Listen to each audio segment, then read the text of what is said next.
Your kind isn't welcome here. That dog is a health hazard and I don't care what papers you think you have. Get out." The restaurant owner's voice was loud and harsh, cutting through the lunchtime chatter. If you believe service animals and their handlers deserve respect, type respect in the comments below. Mr. Peterson stood still for a moment. He was an older man with kind eyes and lines on his face that spoke of many years, many experiences. His clothes were simple, clean but worn. Beside him, his golden retriever, Max, sat patiently, his official service vest clearly visible. Max didn't even flinch at the owner's angry tone. All Mr. Peterson wanted was a quiet lunch. He had been at the Veterans Hospital for an early appointment, a routine checkup. Now, he was tired and hungry. Max, his loyal companion, was also due for a rest and some water. This small diner, Henderson's Place, had looked welcoming from the outside. Clearly, looks could be deceiving. "Sir," Mr. Peterson said, his voice calm and low, trying not to escalate the situation. "Max is a fully trained service animal. He's allowed by law to be with me." He reached into his coat pocket. "I have his certification and identification right here." The owner, a stout man with a florid face whose name tag read Mr. Henderson, owner, waved a dismissive hand. "Papers can be faked. I run a clean establishment. No dogs. That's my rule. I don't want animal fur all over my seats and floors." He pointed a thick finger towards the door. "Now, are you going to leave, or do I have to call the police to escort you out?" Other diners were starting to stare. Some looked uncomfortable, others whispered amongst themselves. Mr. Peterson felt a familiar ache in his chest. It was not anger, but a deep weariness. He had served his country for over 30 years, seen things no person should have to see, all to protect the freedoms of people like Mr. Henderson. And yet, here he was, being treated like a nuisance. Max nudged his head gently against Mr. Peterson's hand, a silent sign of support. "There's no need for that," Mr. Peterson said, his voice still steady. "We will leave. But you should know that you are mistaken, sir." He didn't raise his voice. He didn't make a scene. He simply turned, gave a gentle tug on Max's leash, and walked towards the exit. The bell above the door jingled sadly as they stepped out onto the busy sidewalk. Mr. Peterson let out a slow breath. The city air was thick with fumes. He looked down at Max. "Well, boy," he said softly, "that wasn't very friendly, was it?" Max looked up at him with trusting eyes, wagging his tail slightly as if to say, "It's okay, I'm with you." He could just walk away, find another place, but something felt wrong about letting it go. It wasn't just about him. It was about every veteran, every person with a disability who relied on a service animal. If Mr. Henderson treated him this way, he would surely do it to others. Then, he remembered, tucked away in his worn leather wallet was a small, laminated card.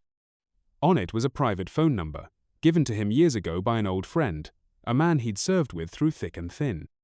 A man who had risen to a very high rank before retiring, but who still had a lot of influence in the city. General McCoy. "If you ever really need anything, Tom," McCoy had said, "anything at all, you call this number." Mr. Peterson had never used it.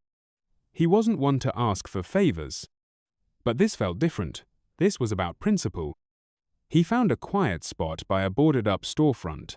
He took out his old, reliable cell phone, not one of those fancy new ones, and dialed the number. It rang twice. "McCoy," a gruff but familiar voice answered. "General, it's Tom Peterson." There was a slight pause, then warmth flooded the line. "Tom, what a surprise. How are you, old friend?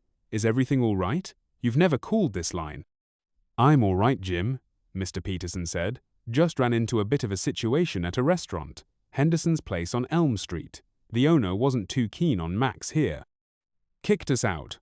He explained briefly, without emotion, what had happened. General McCoy listened intently. When Mr. Peterson finished, McCoy's voice was tight with controlled anger. "He did what? To you and Max? Unacceptable. Tom, I've heard some other troubling whispers about that establishment's general disregard for regulations. Your call. This is the final straw. Stay put if you can. I need to make a call of my own. Someone needs to pay Mr. Henderson a visit for a surprise inspection, immediately." "Are you sure, Jim? I don't want to cause a big fuss," Mr. Peterson said, already feeling a little hesitant. "Nonsense, Tom. Some people only learn the hard way. "You just wait there. This won't take long." The line clicked off. Mr. Peterson sighed and put his phone away. He wasn't sure what to expect. He gave Max a comforting pat. They waited. The street was noisy. Cars honked. People hurried by. 1 minute passed. 2 minutes. Mr. Peterson watched the entrance of Henderson's place. The owner was back inside, probably feeling pleased with himself. 3 minutes. 4. Max lay down at Mr. Peterson's feet, calm as ever. 5 minutes. 6. Mr. Peterson began to wonder if anything would happen. Maybe Jim McCoy couldn't do anything so quickly. Then, exactly 7 minutes after he had ended the call with General McCoy, a bright red fire department vehicle, a chief's car, swung around the corner, its lights flashing silently but insistently. It pulled to a sharp halt directly in front of Henderson's place. A man in a crisp fire marshal's uniform, exuding authority, stepped out. He was followed by another official from a second city car that pulled up right behind. Mr. Henderson, who had been visible through his restaurant window, saw the official vehicles and the uniformed men approaching his door. His smug expression vanished. His face turned pale. He hurried to the entrance, wiping his hands on his apron, trying to look welcoming. "Good afternoon, officers," Mr. Henderson said, his voice suddenly syrupy sweet. "Is there some kind of problem? A fire drill, perhaps?" The fire marshal, a tall, stern-looking man, did not smile. "We're here for an immediate safety inspection, Mr. Henderson," he stated, his voice firm. "We've received an urgent tip regarding multiple potential public safety hazards at this location." "Hazards? Here?" Henderson stammered, his eyes darting nervously. No, everything is perfectly fine, I assure you.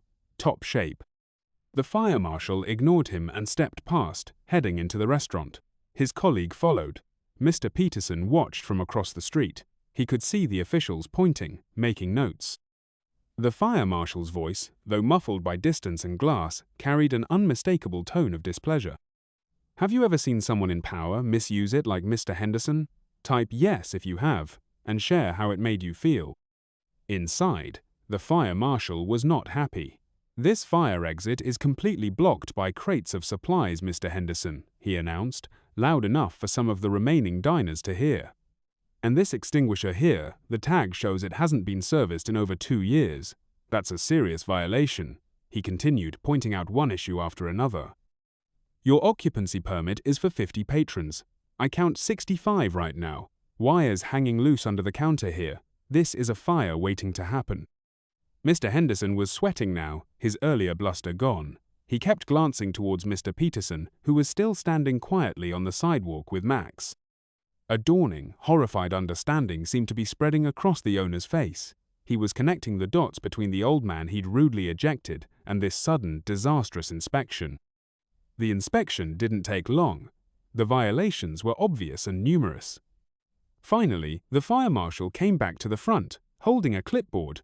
"Mr. Henderson," he said, his voice ringing with authority, "due to multiple serious and immediate threats to public safety, I am officially ordering this establishment closed, effective immediately. You will not reopen until every single one of these violations has been corrected and re-inspected." He handed a notice to the stunned owner. Mr. Henderson looked like he was about to faint. He opened his mouth, then closed it. He looked over at Mr. Peterson again, a look of desperation in his eyes. He rushed out of the restaurant, past the fire marshal, and hurried towards the veteran. Mister, please," Henderson babbled, his voice cracking. "I am so sorry. I made a terrible mistake. A misunderstanding. Please come back in. Your meal is on the house. Anything you want. For you and your fine dog." He was practically bowing. Mr. Peterson looked at the flustered owner. He felt no triumph, only a quiet sadness that it had to come to this.